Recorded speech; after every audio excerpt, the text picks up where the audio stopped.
everybody. Hey, what's going on, guys? I am Janae Strother. I'm Sean Spencer. Back. We are back. We are back, ladies and gentlemen. I gotta go out and hold up. Come on. The lion. The lion. New man, so fine. Kirk Cousins.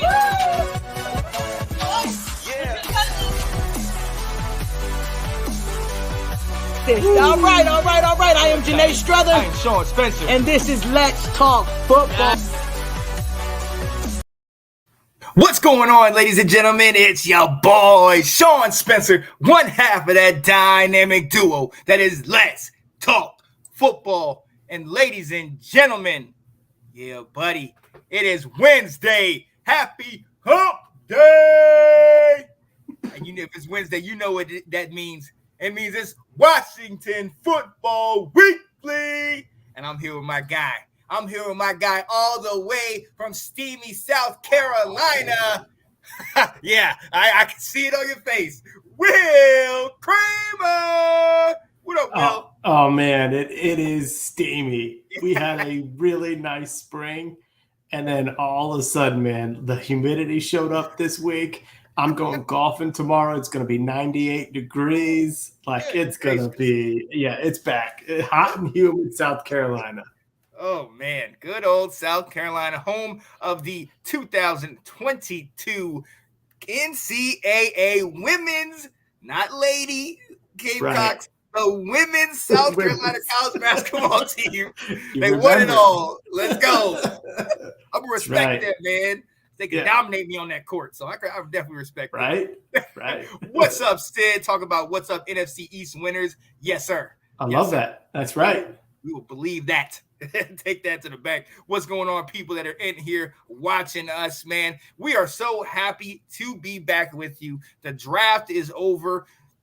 Rookie minicamp, some of these things are going on. People are getting signed left and right. The schedule came out last Thursday, a week ago, and there's a lot of things on there that we are excited to get into. Yeah. So definitely tune in to that. We got some news about the fight song. Let's go. Hopefully it's coming back. We will definitely talk to you about that in a little bit. Before we do, you know how we start the show. Will, we got to shout out our guy. You got one of the guys that started this show, that was in it the first 2 seasons, one of the guys that knows his stuff about not only Washington, but the entire NFL, our guy, Ab Love. Happy birthday, man. Yeah, buddy, man. Mr. Moist. Mr. Moist himself. Let's get it. Oh, my goodness. Hey, right on time. This is Nicholas Rosario saying just wait for the week 6 loss. Okay, don't let Ab come in here and talk to you, because you already know how that goes. Let's get it. Week 6. So we're going to see. Ladies and gentlemen, he's talking about when Washington plays Chicago. I will be going to Chicago. So much to fun. be with this guy right here, Mr. Nicholas Rosario, and he's going to get all the smoke. Believe that. He's going to get all the smoke. I'm so envious of that trip. Oh, man, I'm excited. I cannot wait. And I love it because it's in October and not December. Yes. You know, in the Windy City, let me take a little early fall as opposed to the winter. Not dealing with that. Right. What's up, Johnny?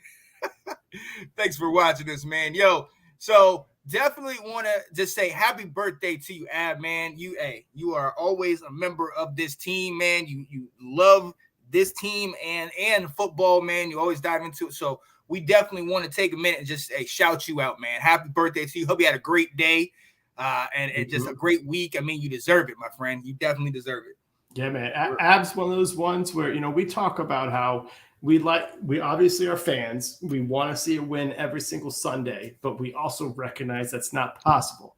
Mm-hmm. But Ab takes it to another level, where he can be so critical of the team because he sees stuff that he gets so frustrated that they're not doing that he knows they could be doing, and I get too homer once the season starts. I'm way too glass half full, but Ab is good to bring that down, bring down the homerism and make us, see the things that they could be doing better. Oh yeah. It just You need it right. Just keep it in the middle. Don't get too high. Don't get too low because look, they will bring you to both extremes. Believe me. We definitely know. Yo, real quick. Also, I want to take a minute. I know you guys, ladies and gentlemen, have been watching this guy, Nathan Snell, man. Nathan Snell has really been just evolving his show. I mean, you know, we all know from where he started about a year and a half ago, almost 2 years ago, where he had his shows and he was getting everything in there and the shows are going for long periods of time. My man has sat here. He has talked to myself, Will, other different people, talked to people in ESPN. Dude has been shortening his shows, making a show about each individual topic, something in a little bit of a sample size for people. And that really is something that really brings people in. And I mean, look, Nathan already has a gift. If you haven't seen him, Big Nate Sports Talk podcast at, most nights of the week. It's Tuesdays and Fridays is when he mainly goes on, but with everything he's got going on, he just gets in where he fits in. And man, Nathan, shout out to this guy, man. He actually got in touch with some people through the Washington Mystics. And he is actually been able to, on the last several kind of little post-game interviews, he's been able to hop on those calls and actually ask a question to, the coach and some of the players. And he was telling me that, and I was just like, what? That's awesome. That's so cool. What's up, man? That's big time right there. Right, exactly, man. I was like, look, I get your autograph right now, so we don't have to wait in line later on. Yeah. So shout out to my guy, Mr. Nathan Snell. Yeah, his range of sports is like here. The topics that he can talk about, I'm like, well, how do you know all this stuff? So no, that's awesome. And Nathan, I do have a clip to watch of yours. I appreciate you sending that to me. I will get to it. Life has kind of taken on a life of its own for me right now, but I will be getting back to some things. Oh yeah. Hey, he's talking about Ablo fantasy football rematch. Hey. Excuse me. Yeah. Excuse me, Nathan. Who do y'all need to have a rematch against? You're talking to the champ right here. That's right. Let's not forget. Look at that. Yo, he knows where it is. He knows. Oh, yeah. Let's get it. Oh, no autographs. Nathan, man, come on, brother. Yeah, just send me one, man. Just scribble it on the paper and send it, and I'll say it's that one. Who? Kyle Yacy of the Atlanta Falcons. I know y'all ain't gonna get the W against us. You don't even with Marcus Mariota. You don't want that smoke. Let's go. I cannot wait. They will be coming to Washington, and I'm trying to get Kyle Yacy and Anthony Handy to come on to Washington, and let's go ahead and see what's up with that. Come on now.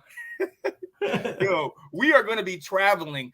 I'm trying to do that this year. We are going to try to be traveling to a number of games. We will definitely break that down a little bit later, but I'm excited for this season. I'm especially excited, but you know why? Look, I'm getting all off track. Y'all got me all off track and whatnot. Got to shout out our people. Hey, host of Let's Talk Football in the morning, and the ones who did the whole 4-hour second annual draft show and did it marvelously. Happy 1-year anniversary to Ash and Sydney Swinton. Awesome. I'm so excited to know you. You guys are amazing. And you got, there's 2 kids, dogs, cats. Y'all raising them all in that big house, man. Shout out to you guys because you guys are amazing. I love you guys. Yeah, great people. That's awesome. Congratulations. Happy anniversary. Oh, yeah. And they were sitting there saying, it's only 1 year. I said, listen, it's hard to stay with somebody for 24 hours. You know what I mean? Let alone a year. So a year is a long thing, ladies and gentlemen. So, shout out to you, man, because, you guys are really great people, and we definitely love you dearly here. Hey, you need to put up this quote by Johnny Dean here. Hey, Sean, who is Twalia Tagovailoa? Exactly. He a Terp. Don't worry about that. Don't worry about that. He ain't coming to Washington's roster. He a Terp. Wait, we have a Tar Heel, okay, the future, okay, of this franchise. We don't need some little brother, all right? No. Let's go. Yeah, we always accept this comment. The Cowboys are an accident waiting to heaven. Always accept it. Yeah, buddy. Happy anniversary, guys. Yeah, buddy. So look, we know why you're here, ladies and gentlemen. We appreciate you being with us. You're here to talk football. We are the Washington Commanders. Still hard getting out, but hey. Doesn't roll off easily. Right, it doesn't. So, what was that? Okay, no, not talking this slander from a Detroit fan. Speaking of it, we know, we're the Commanders. We're no longer who we were, the Washington Redskins. And what came with the Washington Redskins and the first in the league, we had a marching band. We had our own fight song, Hail to the Redskins, which obviously was one of the casualties of the name change. Mm-hmm. Went from the football team, didn't have it. Then now to the Commanders. But Will, we got some good news on the horizon potentially, man. Ooh. Are we keeping the name, the song? Like, what's going on? Sean, I'm going to ask you to sing it with me a little bit. Come on now. Come on.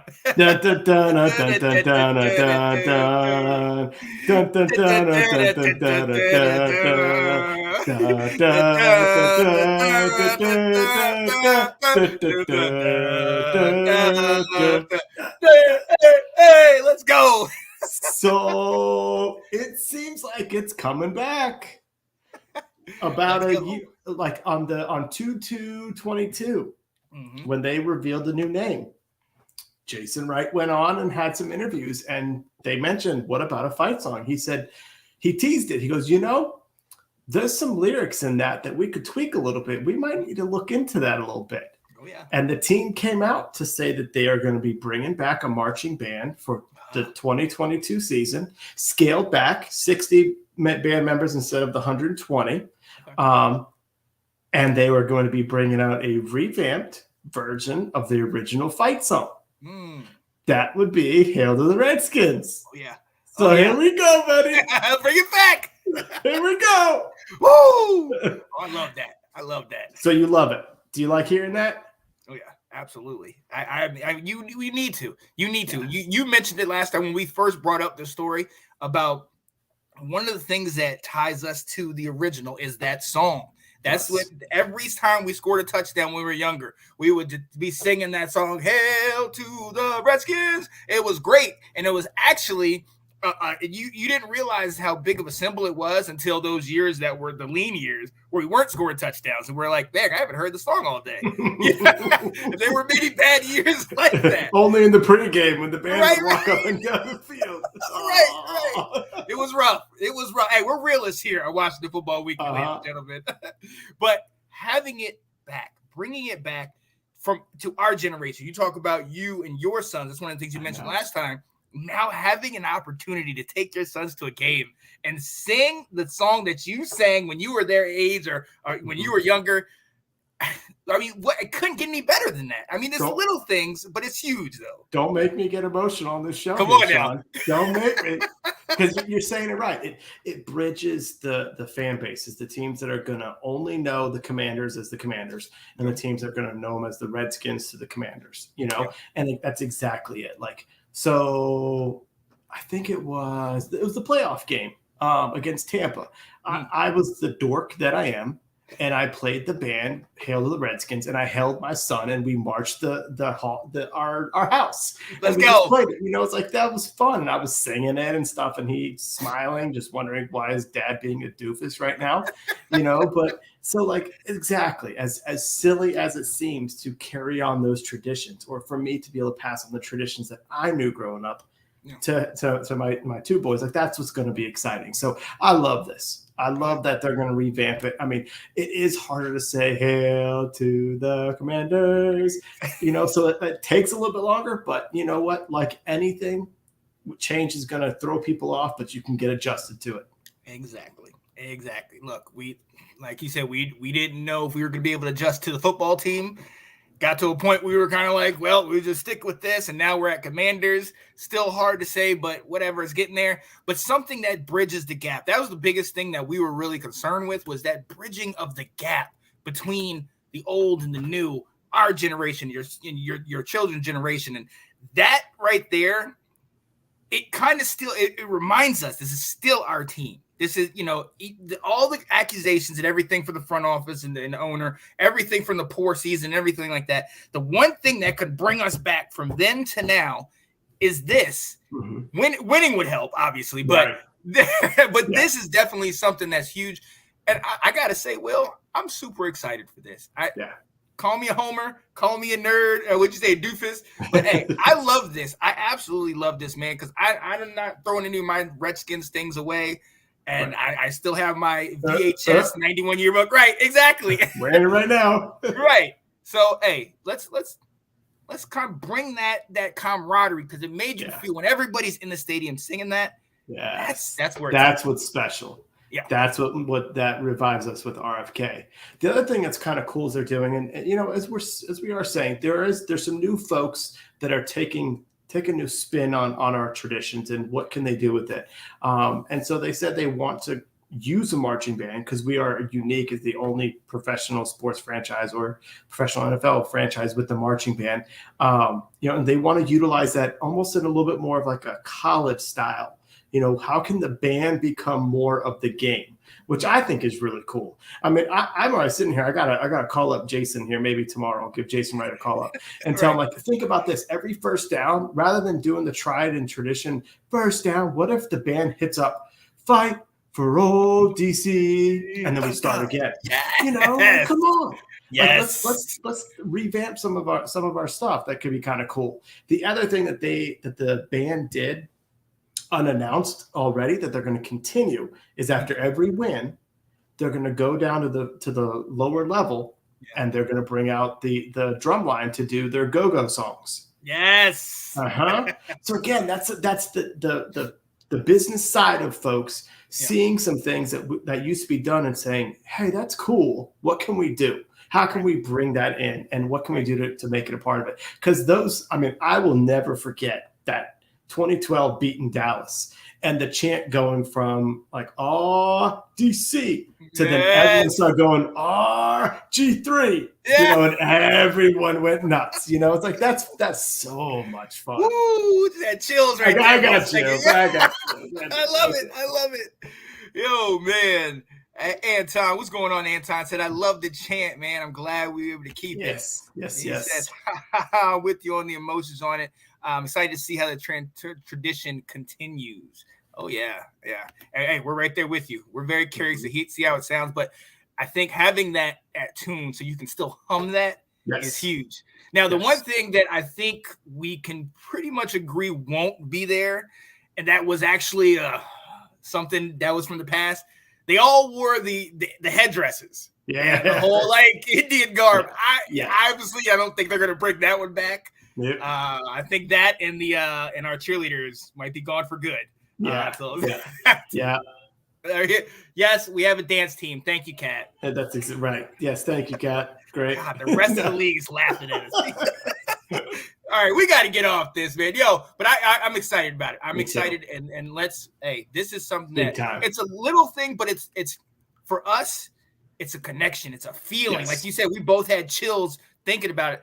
This is something that is as much a part of Washington as Redskins was, or as some of the Theismans and the Rigos and stuff like that. Mm-hmm. Hearing that after every touchdown or good plays or every game, walking out of the stadium when they're doing the drum line, like, woo. Oh, I love it. I love it. So yeah, let's go ahead. I'm going to miss it. We have a dance team. We just don't have the cheerleaders. Right. They've got some more dance team instead. Yeah. So, we have to get into it. The draft pass, we talked about that last week. If you haven't checked that out, definitely go back, check that out. We have that full video on my YouTube channel, and also a number of little shorts where we broke down each individual player, ladies and gentlemen. And as we've seen, you guys are definitely watching it and you like it. So, hey, keep tuning in because we got more stuff for you. The draft is over. Since then, we've made a couple moves. Mm-hmm. The offseason has begun. We talked about last week that we got Alex Erickson. We signed Trey Turner. But we actually signed a number of our rookies, which I'm excited about because we got some of these guys in here. Is there and we got other people too. There was a story that came out about one of the guys that we picked up. We made headlines. Yeah. So they signed a safety named Will Adams. And he comes from where? Virginia State University. Yes, sir. Proud of you. Trojans. That's right. Yeah. Let's go. So he was given a 2-year contract by us. Yeah. That is unprecedented for a undrafted free agent. That makes me like kind of wonder, like, what did they see in this guy that they said, we want to lock this guy in, not just for now. We don't want to just invite him. Yeah. One thing I saw is from something that you've been talking about in that position, safety and corner, dude, 6'1", 186. So he's big. He's got that wingspan. I'm excited to see what he comes. But keep going. Sorry about that. Yeah, no, you're good. But that's exactly right. He tested very well at I think this might have been the first time ever they did an HBCU combine. Yes. All right. Wow. And he has measurable like that. First off, that's big time. Yeah, that's huge. Sorry, I got something in my throat. Let me mute myself. I got a cough real.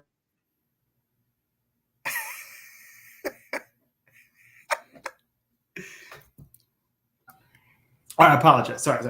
So So the fact that there was an HBCU combine, getting these players a chance to have eyes on them, that's huge. That's big time.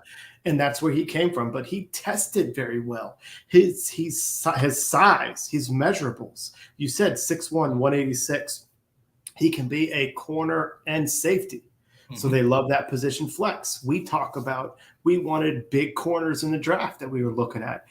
So he has a little bit of this. They talk about how he's rangy and he's a hard hitter.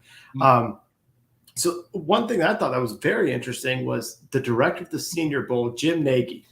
So I listened to him after the Senior Bowl. That's where I found out he raved about Troy Anderson, the guy from Montana State. Oh, yeah. He raved about Cam Thomas, that San Diego State D end. He's where I got a lot of my here are some guys to watch, to be honest with you. He was my source. He said about this guy, Will Adams, he said he looked good in every drill in the workouts. Every scout is talking about him. So it's obviously it's a flyer, but this is kind of interesting. And more importantly, I think it's just a huge opportunity. Good on the Commanders for having representation at this combine, trying to find diamonds in the rough and giving this kid a chance. Yes. And I love that. Because he might not be a household name. He might not be as well known, especially going to an HBCU, but giving him that opportunity. We go back to a year ago when we signed, Jarrett Patterson. Now, Jarrett Patterson had some bigger numbers still at a smaller school at the University of Buffalo, but finding that diamond in the rough who ended up coming and helping us towards the end of the season with the injuries was huge. We've known about the injuries and things that happened to us in the secondary a year ago, and that is one of the bigger holes that we have, especially now with Landon Collins out. Having this guy in here that everybody's ranting and raving about, obviously we'll see what happens once he gets on the field, but I'm excited about this, not just because I am a Trojan, definitely alumni of Virginia State, Trojans, but I like that, like you said, the fact that you had the first HBCU combine. There was the first HBCU all-star game. We had the HBCU bowl game earlier in the year. This is progress. Yes, this is definitely progress, and you're seeing more guys. We talked about the guy from South Carolina State, maybe one corners that we looked at on the mock draft, and we were looking at getting. There's a lot more guys that are coming out. That one thing we know is if you can play, they'll find you. Yes. Yes. Period. And I love that this fills a need, but it's also, from what they see, he can play.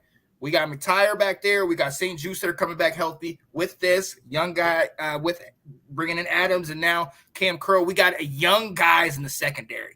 And if they can live up to that potential, watch out now. Watch out. This kind of reminds me of when we signed Sammis Reyes last year. Yeah. There was a buzz about it. Yeah. And I love that. Now, we are not the only team that has been making moves, especially not in our division. We know that the Cowboys have given away most of their wide receivers. We absolutely love that. They've lost a lot of talent. They haven't really brought much talent in. Love that. Absolutely. And there's another team that's been making number of moves in a positive direction. Big time moves. And they're on paper trying to cement their role as the number one in the East. Yeah. The Eagles make another move. They signed the former Giants cornerback James Bradbury. This was more of the Giants kind of not being able to pay him. They needed to get rid of him, and the Eagles just benefited from that. But absolutely, this is crazy. Now Yeah. you got Bradbury in Philly, who's already got a solid defense, man. Yeah, with Darius Slay. Yeah, exactly. So this is big. This is big. Mhm. What are you thinking about this? Yeah, well, what I think makes it even bigger is when he got cut, they listed immediately Philly and Washington are the two teams that are interested in him. And he was drafted by Ron Rivera when they let Josh Norman go to, well, they cut Josh Norman, let him go wherever he wanted to go. Obviously, he chose the Skins. So he took over Josh Norman's slot. He took over his number in Carolina. Mm-hmm. And so we had a connection with this player, and we didn't get it. Yeah. So it's kind of, I'm kind of looking at what's going on here. You know, hearing from JP Finley said that we pursued, the Eagles signed him, and that the cap difference between the two teams was not much of a difference to say that's why Philly got him. Now, you could also say, like you said, look on paper. Right now, on paper, Philly looks to be stronger. Right. You know, so he and Bradbury said he wants to play for a winner. He's been in Carolina. He's been with the football giants.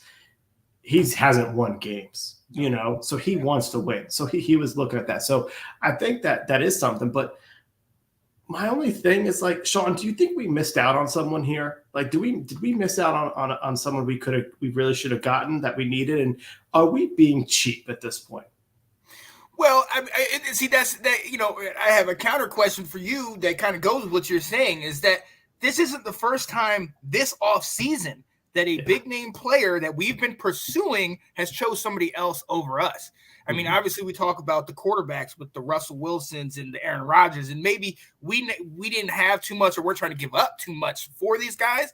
But then you go to somebody like a Mitchell Trubisky, who is kind of like, or even a Matt Ryan, where it's kind of like, you know, we have maybe the funds to get this guy, but it's like, do they not want to come here? What's going on? And it's not just them, it's other players that we've been talking to other positions.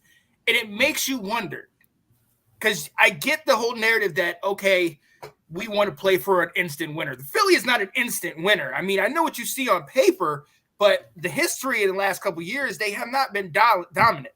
Jalen Hurts still is struggling out there, and we don't know what running back they're going to have, because the best one that we thought they had didn't even play much a lot of the time last year. So I think it says a lot about Washington that they don't want to come to Washington. But I agree. Yes, I definitely think we missed out. Bradbury, I mean, you talked about it when we were talking about in the draft. I wanted Hamilton. Jack and I were talking about McDuffie. We wanted to focus on corner. We wanted to focus on getting somebody at these positions, you know, because we want to stop A.J. Brown and Devontae Smith. You know what I mean? And we wanted to make that move. So I really do think, yes, we did. We did miss on this, and it really makes you think. I get the stuff with Dan Snyder, but we have top tier players. What is it really? Did we really stink that bad that y'all ain't trying to come here at all? You know what I mean? So it does make you question that. It definitely does. Yeah. No, I mean, I started thinking about it even when he was cut. It was like, okay, do we need him? And it's like, yeah, I'd rather have him out there than St. Juice, to be honest with you. You know, if William Jackson III is having his struggles, I'd rather have Bradbury out there. This may be the first commander that I'd like to have. Right. You know, this might be the first one where it's like, hey, this is a good connection with Ron Rivera. Let's bring in someone like this. I should say second. I like the Curtis Samuel signing. And then, you know, and so that was disappointing, you know, when he gets on the field, if he gets on the field. Yes. Yeah. On paper, I like the Curtis Samuel signing. Yeah, I see these messages coming in here. Oh, yeah, I see it. You see the love. I'm not giving him love. Yeah, no. I'm not even going to post yours, Ash. We don't stink. I know you ain't. I knew it was coming from. Yeah, exactly. So, I mean, I think, and just like you said, the fact that he went to another division rival, if he was choosing between us and the Rams, like, okay, no big deal. You know, so that part really stinks because, like you said, Philly is just, they're loading up right now. But I will say this. not all hope is lost. So I was looking at, okay, so you and me are saying we need to get more corners. We're not comfortable. And I looked out there and said, who are some of the guys that are out there? I saw there are names out there that could be maybe they're our third corner, maybe they're our fourth corner, but they can play.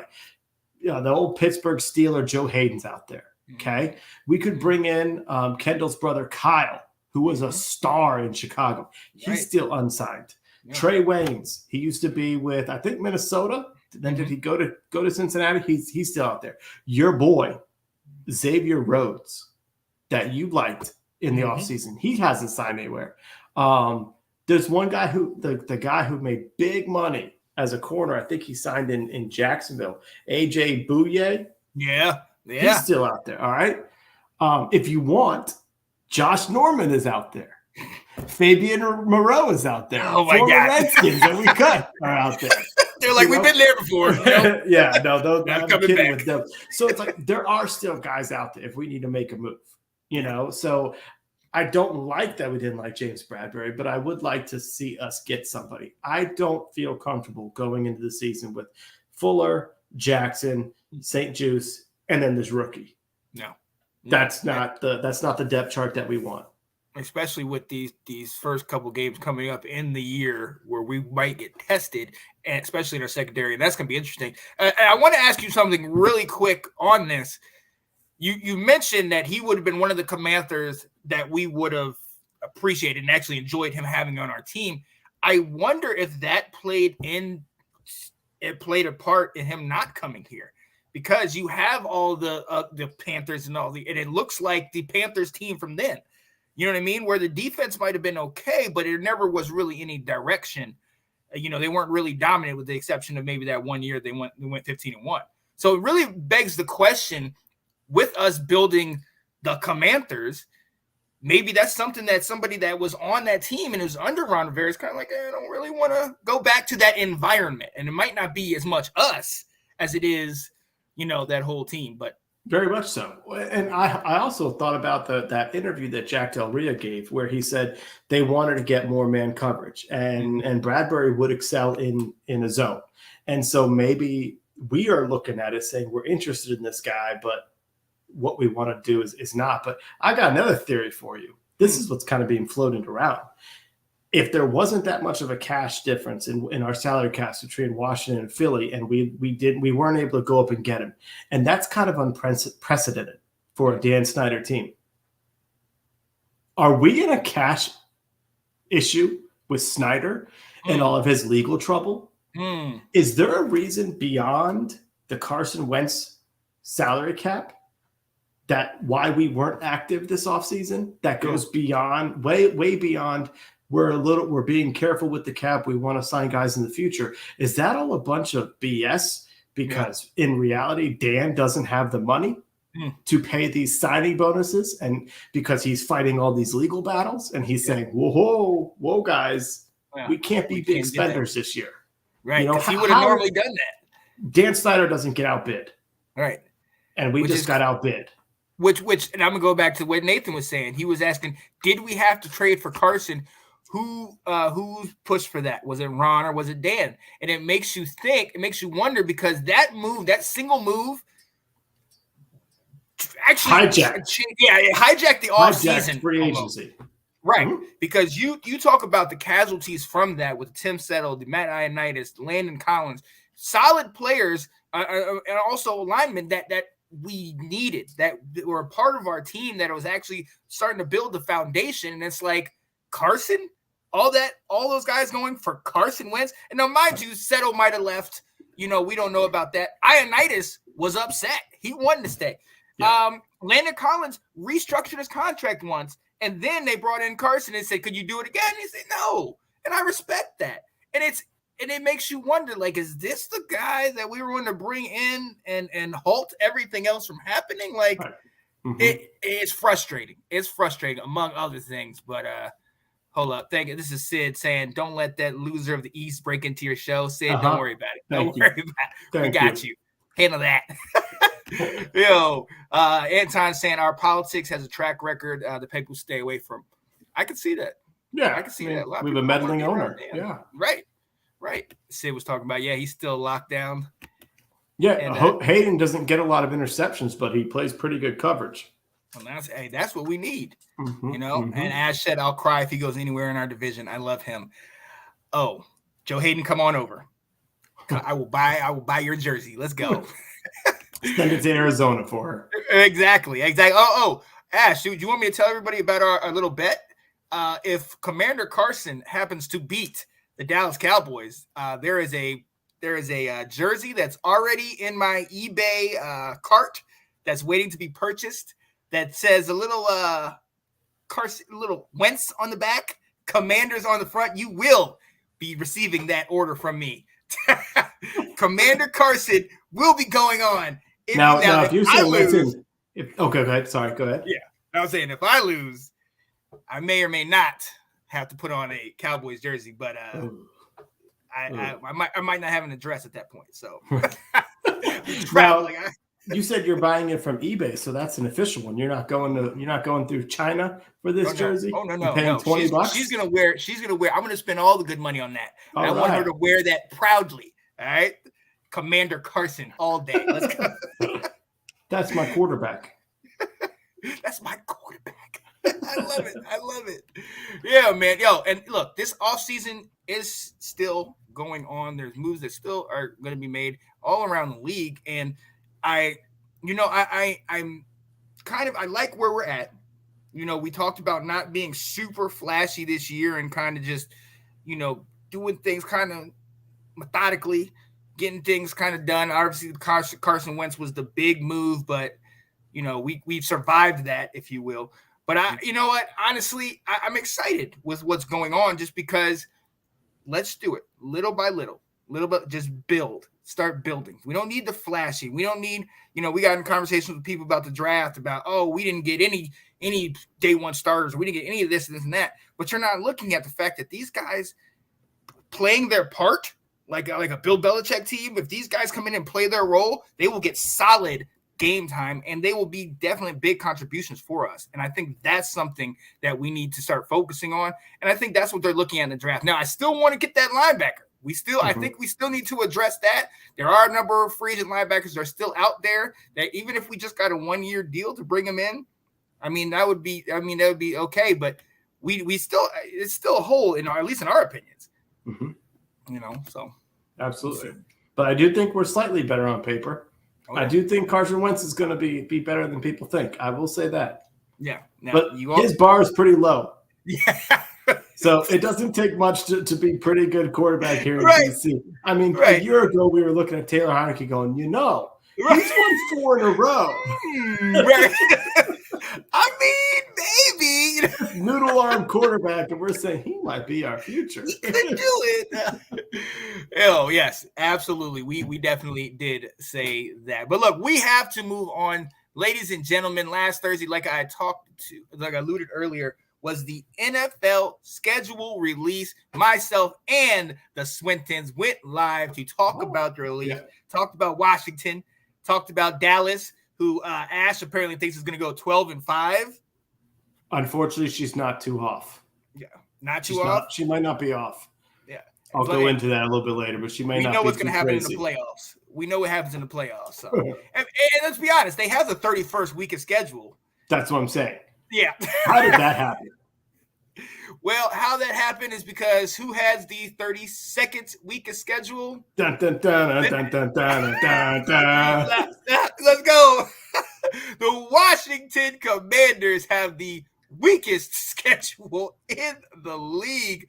And, hey, there it is. You see what's in front of you. And honestly, there's a couple stretches that are interesting. Mm-hmm. I'm not going to lie. Even out of the gate, I think on September 11th, going up against the Jaguars at home, I think that is going to be a test. That's going to test where we're at. Yes, because that's my dark horse. I think Jacksonville is going to do some things. Watch out. Mark my words. Jacksonville is going to make some things happen, all right? I'm telling you that right now. That's going to be interesting, but more so, I think it's going to be kind of similar to a year ago because we really didn't look that highly at the Chargers. We liked Herbert, obviously, and we liked, some of their receivers and whatnot, but Derwin James was injured. Some of their defense was injured, and we thought we could still beat them, and we were winning most of that game without our starter, So I think it's similar to them and be an upstart, but we also then played the Detroit Lions. So, honestly, we should be 2-0. We'll see what happens. Then we go 2 divisional right away with aforementioned Philly and the hated Dallas Cowboys. Then we have Derrick Henry and the Titans. Not looking forward to that running game. Then we have a W, Nicholas, against the Bears. Yeah, I will be trying to travel for that one.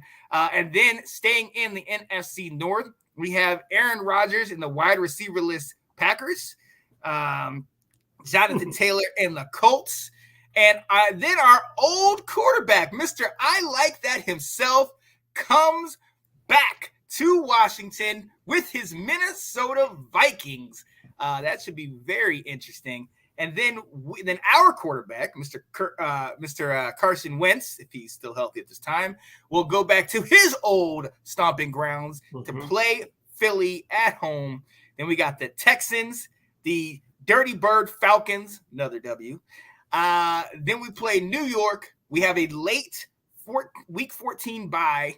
New York again. Then end the season with San Francisco on the road, at home against the Browns on January 1st, which is very interesting. Odd. Yeah, very odd, especially for college football. And we finish off the season and the only way we know how, beating the Dallas Cowboys. Yes, I said it, beating the Dallas Cowboys. What do you think about this schedule this year, especially opposed to last year's schedule? Sure. So a couple things. First off, we got to give the NFL huge credit. They made releasing a schedule a big deal. Yes. They made people tune in at 8 p.m. on a Thursday night to find out when teams are going to play 4 months from now. Yeah. No other league, no other sport can do that. So let's give them credit for hyping this up and keeping us talking about the NFL in May and dominating the conversations. They are king right now, and their marketing folks are doing a great job with that. Oh, yeah. So there's a couple things that I saw when looking at this.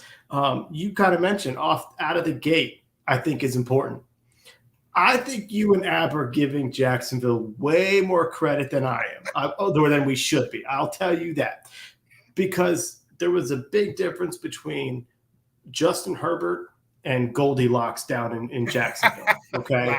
Wow. So yeah, exactly. Now the only thing about Jacksonville, which could be tricky, is it's a new coach. So it's you can say there's a system from Philly, but it may be something different. So that could be just like when we played the Chargers in week 1, that was a new coach, new scheme, that there's no film out. That could be something. But I really think that we can start off 2-0. And I think it's really important that we start off 2-0 for 2 reasons. One, the next 2 games are in the division. And you can't, if you want to make the playoffs, you really can't be starting off 0-2 in the division. And if any one of those games between the Lions and Jags are lost, if you go 1-3, now you're in probably a hole that may not be able to be climbed out of. Yeah. That had another point. The division was one of them. Oh, yeah. And also looking at the schedule, the Jaguars, the Lions, the Bears, the Texans, the Falcons, the Giants, we need to win the winnable games. Yes. And for some reason, we lose against the Jaguars and beat the living daylights out of Tom Brady. Yeah. That's what we do every year. We lose against a team we shouldn't, and we beat a team we shouldn't. And so I'd like to see a little bit more consistency there. I mean, it's not a hard schedule, and I'm not upset about that. Last year we had the gauntlet of quarterbacks that we had to go through. From Josh Allen to Patrick Mahomes to Kyler Murray, Russell Wilson. Then we had to play Dak twice. And this year I'm like, so outside of playing Dak, we play Aaron Rodgers.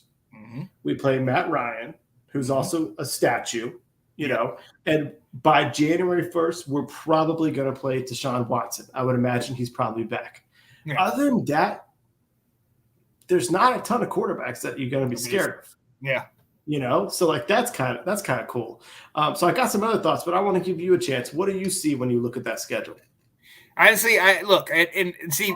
You made the point about us not, having trouble in winning the games that we are supposed to win.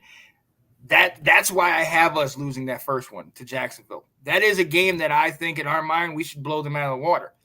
But as my guy Nick says, these are all professionals. They all get a paycheck. They all play the game. We cannot overlook the fact that they have made a number of moves in the offseason. And going back to what you said about a year ago, we don't have the tape on them. We don't know what it's going to be. We don't know what Travis Etienne is going to be healthy because he was out all last year, or how some of these guys like Christian Kirk or anything, how they're going to, move and flow with the offense. So that's going to be interesting. But on top of that, I'm going to tell you, I went to that first game a year ago against the Chargers. And Will, I know you saw it on the camera on watching the game. It was a sea of light blue. Mm-hmm. Okay. So the Jags, if they travel, and they're just traveling right at the East Coast, not from the West Coast to the East Coast, they might, if they bring their people, both games I went to, we were not the home team, even though we were supposedly the home team at FedEx. That, I think, could rear its ugly head with that Jacksonville game. But you're absolutely right. Having those two divisional games very early makes a huge difference, because coming into those games, those are momentum type games to get the season started. To talk about the first quarter of the season, we need to have a favorable record, if not a 500 record. You know what I mean? Mm-hmm. And I would like if one of those wins came, if not both of those wins, came from the division wins, games in the division. But then again, if that's 2-2 and then we lose the first two to the Lions and the daggone Jaguars, it's like, well, what does that really say about us? Mm-hmm. Because we, like you said, we can get up for the Tom Brady's and beat him, and we were supposed to be his last career game against us. But when we play the Jags and the Lions, and we struggle with them, we have issues getting over that hump. So I completely agree with that. My personal opinion, the biggest stretch for us is going to be, or the biggest set of matchups is going to be our matchups with the NFC North. I can seriously see potentially two, if not some shocker team coming out in the NFC North and doing some damage. I definitely can see at least Packers and maybe Minnesota, if Kirk can get it together to make the playoffs. If we can have a favorable record against teams like that are moving forward and are moving up in the overall, view of the league, I think that's huge for us, because we're going to need that down the stretch if we're going to talk about going to playoffs. Yeah. And then you talk about having the Texans. There's that stretch right there where there's the Texans at home against Atlanta, in New York, bye week, and then at home against the Giants. That should be 4-0 right there. You know what I mean? Can I do the Frank Caliendo, John Gruden? Go ahead. Win. Like that stretch has to be that. You're right. 4 wins in a row. Absolutely. And going into that final stretch of the season, that we need to have that momentum riding later into the year. And especially coming up against, we don't know what San Francisco is going to be. Your boy Debo, apparently he's going to stay because, they can't get a trade partner.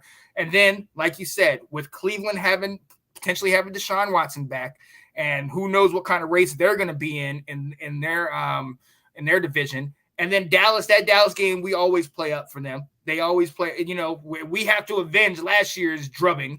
So that at the end of our year, nothing sweeter than beating them to get into the playoffs and or win the division. So that's final stretch to me is huge. But that early stretch where we play the Lions, we play the Bears, the Packers, and the Vikings, all within 8-week span, we have to have a favorable schedule in that, because I think that's going to be huge for us coming down the later part of the season. That's a great point. Chances are we're not going to run away with the division. We're going to be battling in the thick of it.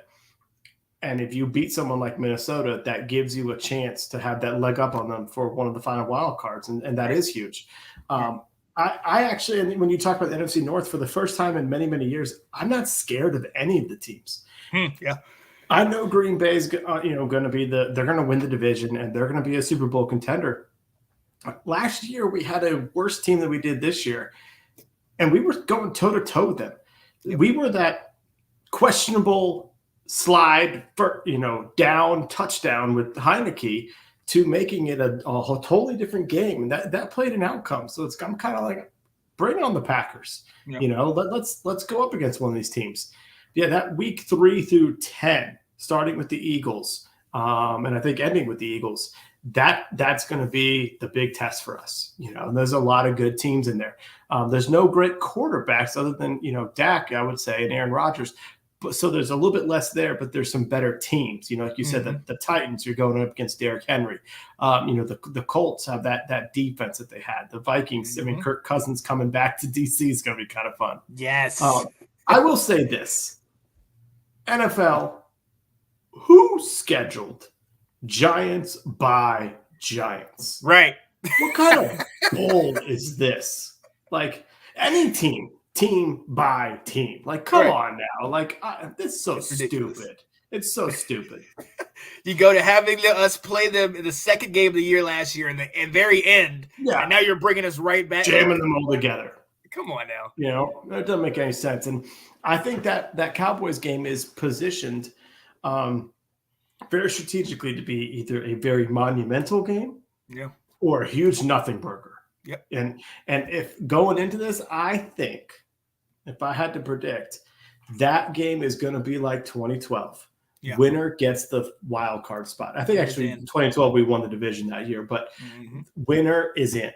I think if I had to predict that Philly's going to win the division and either Dallas or Washington will be vying for that final wild card spot. And that'll be a huge game. Yeah. Oh, yeah. Absolutely. What games are you most excited about here? So honestly, I got to start with that Detroit Lions game. Family affair. Yeah, obviously. Catherine and I are going. That's going to be a week before my birthday. So that's, my birthday gift, if you will. We're going to be going to Michigan, to Detroit to go to that game. We're going to get a bunch of people out there to potentially go with us. And obviously, I'm going to be the only one. I'm going to be decked out in Washington, everything. Yeah. You know how I do. Weekend. Yes. So we're going to definitely be out there. And I'm so excited for that because Kat and I have gone to games and we've done it. But we went to a Washington versus Detroit Lions game 2019. Haskins was our starter. That was the year that we got him. He was our starter, and the game we were 1-6, 1-7. They were the same. We both were awful that year. What we remember from that game, outside of the fact that we did at the last second get the W, we were sitting. This is a regular season game, the middle of the season. We were sitting in row 110, seat like 7, and I was able to get tickets. I think there was 8 of us there, and I got everybody full ticket. Those tickets were so cheap. I think they were like $10 or something like that. But that was the last time we played, but it didn't mean anything. Yeah. You know what I mean? And we both knew we stunk. The common running joke between me and Kat was that, you guys are going to – I'm like, you guys are going to win. You guys are going to win. She's like, no, my Lions will find a way. We are experts at finding a way to lose the game in the end. Especially that they didn't have did they have Stafford? He might have been hurt at the time or something. But I think he was hurt. He had it. Well, we'll see. But yeah, so that game is definitely huge to me. Obviously, Chicago Bears going to see my guy, Mr. Nicholas Rosario, going to Soldier Field. That is, that's one of those places that's like the 8th wonder of the world for me.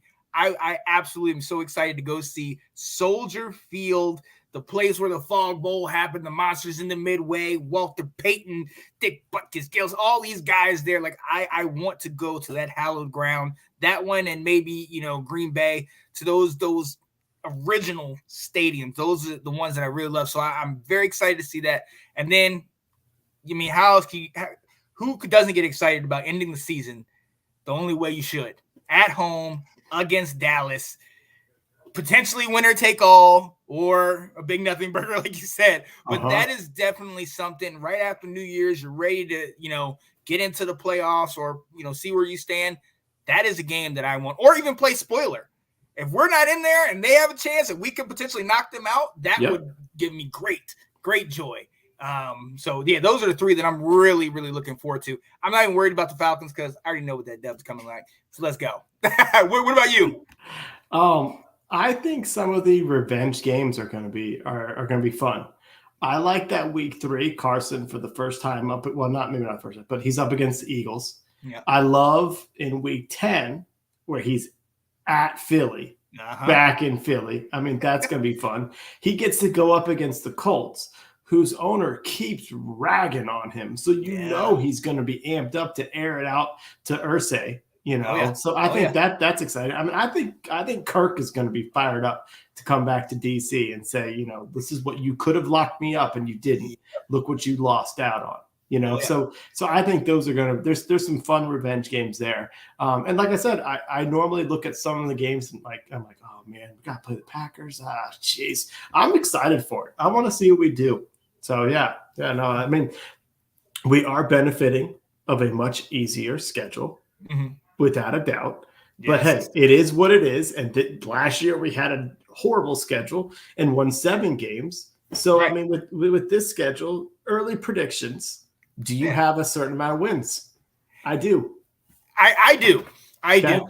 And people might call me optimistic. But if you actually break down the schedule, I think it's realistic. And shoot, I could even potentially go a little higher, but I'm going to keep it normal. I'm going to say 10-7. Yeah. I honestly feel like we can make a serious run. And this year we talked about winning the games we need to win. Jacksonville, Detroit, Chicago, Texans, Falcons, Giants. 1, 2, 3, 4, 5, 6, 7. That's 7 right there. Then you go to 3 potential other matches we got to win. I know we're going to win. We got to split one with Philly. I think we can steal 1 or 2 of the Green Bay or Minnesota. And then, like you said, maybe that Colts game, maybe that Browns game. There's another one, or maybe even San Francisco. We don't know if Jimmy G is going to still up be and there. Down. Right. Yeah. So we don't know. I mean, obviously, they had a nice little run towards the end of last year. But let's not forget, they fought and clawed to get there. They had to win in the last week of the season to make it into the playoffs. So I'm sitting here saying 10-7. I believe it. I say that last game means something, and we are fighting for a spot into the playoffs. What are you thinking? Yeah. Early glance. I haven't done like the week win, yes, win, loss, all that stuff that we, you and I go deep into just yet. But I looked at that too and I'm looking at this saying 10 wins is not unrealistic. Right. We won 7 games with the roster and quarterback we had last year, and now we've got an easier schedule. That has to equal 1, 2, if not, a 3-game swing. And I think even looking at this, it very well could be. Yeah, I'm definitely excited. Nathan saying Kirk Cousins.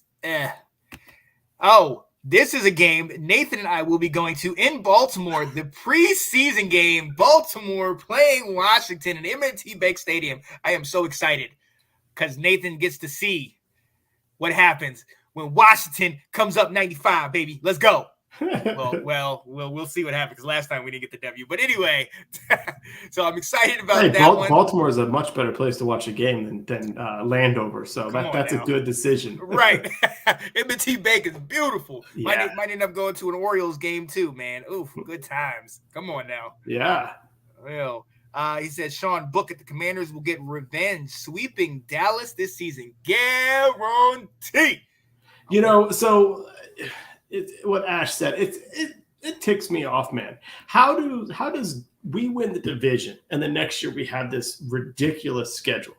Dallas wins the division and they have the 31st schedule. How does that work out, NFL? Besides you throwing this so that Jerry makes the playoffs and you sell tickets, how does that happen? That's some bull. Got some inside stuff going on there. We'll find out. And that's why Dan making all these moves, because he's mad he don't get the perks that Jerry get. Anyway, Anton saying I'm still saying hopefully 11 wins. Hey, that'd be nice. And with this guy again, this is the 32nd, rated schedule in the league, and we don't have a terrible team. Last year we were very optimistic, and let's be honest. With the schedule that we had, the injuries hurt us, but we were still, like you said, in a lot of those games. So, having this schedule, we're a lot better than this on paper. Yep. And if we play the way and health health is on our side, I honestly think 10 wins, is not 11 is not out of the question either. You know what I mean? I'm not going to get up here and go 12-13 or anything like that unless get on a run, but I can definitely see some 10 or 11 wins being something that is very definitely attainable. So, look, Nathan said NFL is rigged. # stay woke. Yep. Stay woke. I agree with him. Jerry Jones is cooking up. # stay woke. There you go. I can dig it. So we broke it down. We got our predictions on how we're feeling about this. I am excited for this season, but I don't know. Is it cautiously optimistic, Will, or can I be excited? Can I be free and say, all right, this seriously could be a solid year for us? I'm on the side of this could be a seriously a fun season. Yeah. I think Ron and company recognize the pressure they're in on year 3, that they need to do something. I think we've got ourselves while Carson Wentz may not be a top 5, top 10 quarterback, he is a top 5 quarterback in franchise history for the Washington franchise. You go all the way back. He's top 10 in the entire franchise already. And I think that's going to be a big difference. I think we're going to sling the ball around. And so that gives me a lot of excitement. We talked a little bit about we don't know what Doug Peterson's going to do in Jacksonville. Nobody knows what we're going to do with Carson Wentz and what this offense is going to look like. When you've got Terry, Curtis, and now Jahan Dotson. When you've got the 3 running backs that we do, including the rookie. When you've got our tight ends, no one knows what our offense is going to look like. In the fact that Gibson is going into year 3. So it's that gives me excitement. That I would like to say that this is going to be a fun fall. Yeah, I completely agree. Mm-hmm. I completely agree. I have high expectations, and it's rightfully so. Honestly, we're due. Daggone it! All right. Yeah. We were the daggone football team. Now we're the Commanders. Carson Wentz. Give us something. Give us something, all right? They're going to be calling us commandos all year, commies, all this nonsense. We deserve this, daggone it. Yeah. I'm with you. Stop ragging on us. Right. We didn't. Come on, man. We're dealing with it too. Get out of here.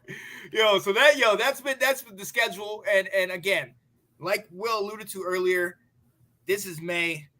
These games don't start for another 4 months. So, hey, this is all speculation. We are just trying to kind of guide you in to the regular season, but we definitely want to give you our thoughts and feelings on the schedule. Like Will mentioned, they made a big deal out of the schedule release.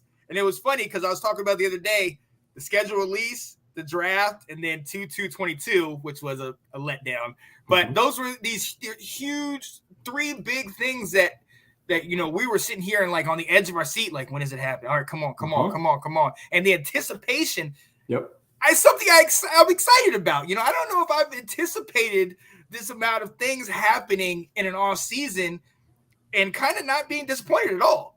Right. Right. So I like this. I said, Sean, boy, don't get your hope up that high. If Hurts gets butt hurt with Heineke looking over his Look. My expectations were going to be as high as they're going to be. Daggone it! Yep. All right. I'm gonna give me this. Yeah. All right. I need it. So hey, this I'm super excited for this. So let's definitely see what pans out. And again, we got a lot of things on the agenda coming up. Obviously, we have. The mini camps, the training camps, obviously guys are still going to get signed and picked up and taken a look at. So there's a lot of stuff still going on. July, ladies and gentlemen, towards the end of July is when the Hall of Fame game starts. August 13th, we played the real Panthers. I know we look like the Panthers, but we're not. We play the real Panthers in the first preseason game, and then it gets going. So August is a couple months away, ladies and gentlemen. We're already almost through May. So this is an exciting thought. We have all this stuff coming. And we are going to almost let you go. But before we do, we wanted to take a minute. There's been a lot of stuff going on in the news. And as you know, one of the things that's been kind of, unfortunately, has been coming up in the news recently, there's been a number of mass shootings. One happened in Buffalo in a supermarket where 10 people were murdered and 3 were wounded. It turned out it was a hate crime. The gentleman was a white gentleman that targeted African Americans. You shouldn't have to deal with that going to the grocery store. No. Look, you just shouldn't have to deal with that. I'm not trying to go too deep into it. And Will, I'll give it to you if you want to say anything about it. I just want to throw prayers to the family, prayers to all those that have been affected, and prayers to all the people that are looking at these events and saying, now I'm scared to go this place or I'm scared to go that place. Live your life, ladies and gentlemen. I've unfortunately, and I'm going to talk about this in a minute, I have unfortunately been around a number of people that have lost people or are losing people in their lives. These things are inevitable. You don't want this to happen. This should not be inevitable, having, going to the grocery store and think that could be it. When God takes you home, it's your time. But you hold on to the people that are close to you, and you got to go out there with the courage every day. You cannot live in fear. This stuff is awful, absolutely. But we have to be the ones that are picking each other up and saying, I'm not tolerating this. Yes. Whoever we have to go talk to, be it Congress, be it our neighbors, be it our county leaders or mayors, whatever, I'm not tolerating this. And I don't think that's too much to ask. Will, you got any thoughts on it? Yeah.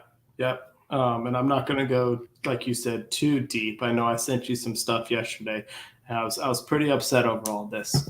Rightfully so. We so much say the words thoughts and prayers to the victims and to the families. But honestly, my thoughts and prayers go to the folks in Washington, D.C.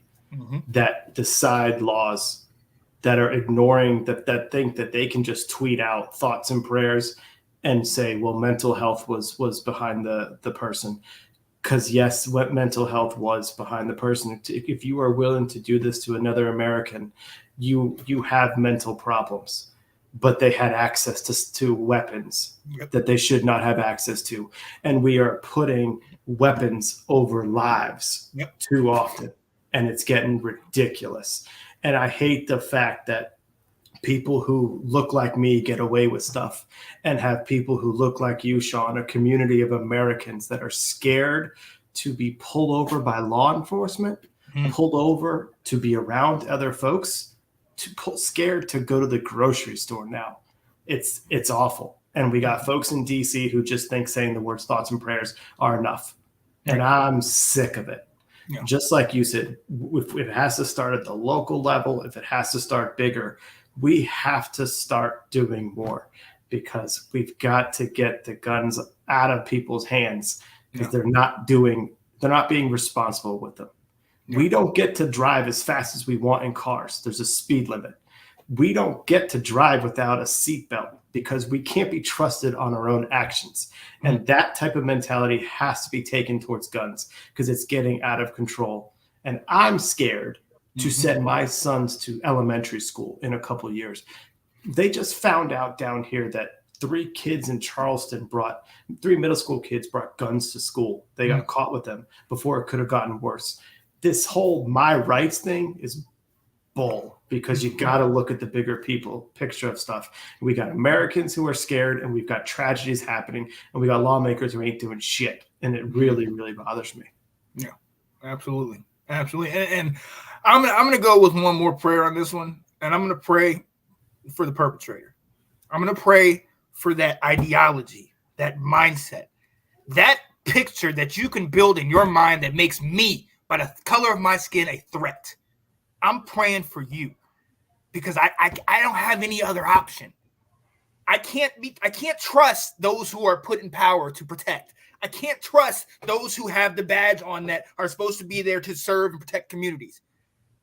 I have to trust that you are not so off your rocker that you are going to come after me or those that I care about because of whatever. I got to pray for you. Because if I decide to go into that dark area with you, I can't. I have to. That breaks my heart hearing you say that you have to worry about your children going out there.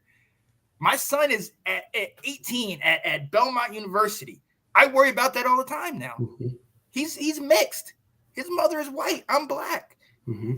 People especially get upset with that type of thing. That scares me every second of the day. But then I got to sit there and think, my God is bigger than all of that. He brought me here for a reason. He brought this show here for a reason. He brought us here for a reason. This too shall pass. We need to get this thing dealt with, though. Mm-hmm. And that's straight up. That's what it is. With that, there is one other thing that I did want to talk about. I talked to you about it, Will. We talked about prayers going. One of Catherine and my close friends, Jen Rieger, has been dealing with stage 4 cancer for last year or so, and it's not looking good. So, not to go into too much detail, but just, she said at one point, I just don't want them to forget me. And that pierces your soul to hear that. Just, and I'm not, it's been a great show. I'm not trying to bring this out on a sad note, but I do want to take a minute just to have a quick moment of silence. She is not gone, but I do want to just a silence so we can just have this peace to know we are standing with you. We are here for you. When the doctors on earth can't figure out and can't take care of it, you go to the doctor upstairs and let his will be done. So we're just going to have a quick moment of silence for Jen, and just our prayers are for you, with you, your family, those who care for you.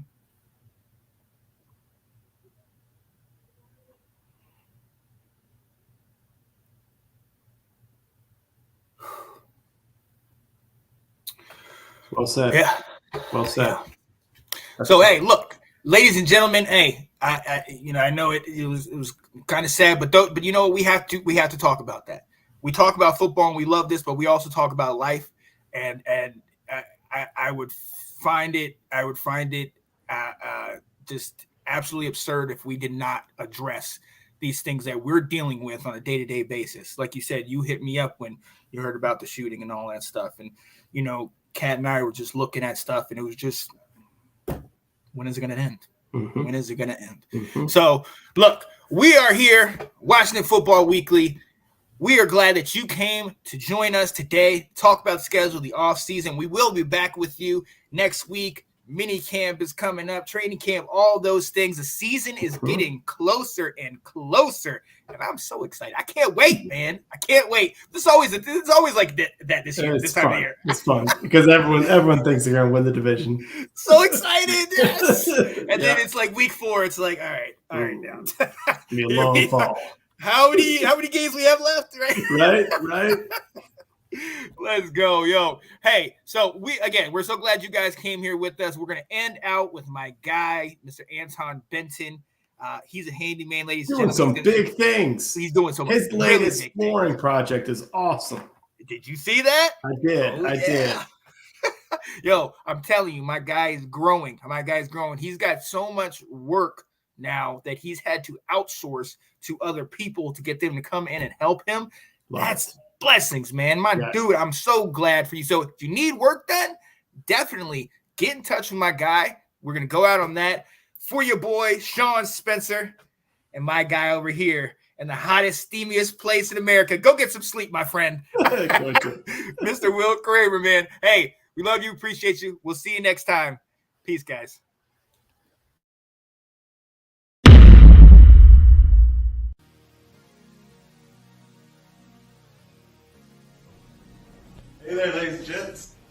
local handyman, Anton Benton, here to help you with your problems. I'm here right now on the job site, taking out whole kitchen cabinet.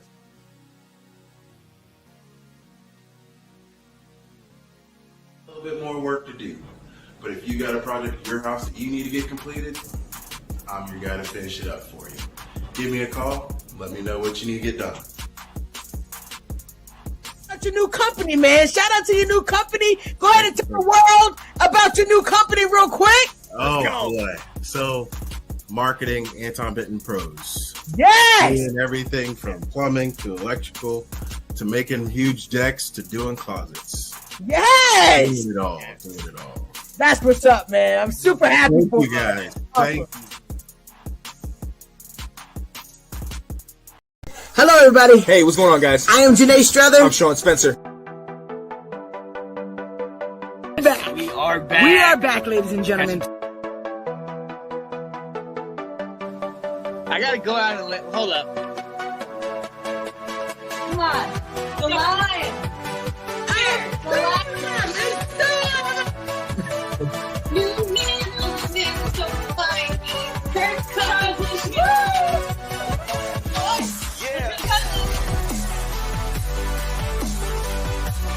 All right. I am Janae Strother. I'm Sean Spencer. And this is Let's